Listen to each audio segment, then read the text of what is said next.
שעת מלחמה. התורה נותנת לנו עצה טובה איך תזכות לנצח במלחמה. כתוב בתורה במלחמת עמלק, כאשר ירים ידיו משה, ישראל מנצחים. הגמרא אומרת ושואלת, כי ידיו של משה עושה מלחמה?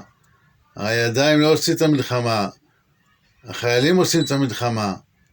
אלא אומרת הגמרא, כאשר ישראל משעבדים את ליבם לאביהם שבשמיים, גוברים על עמלק.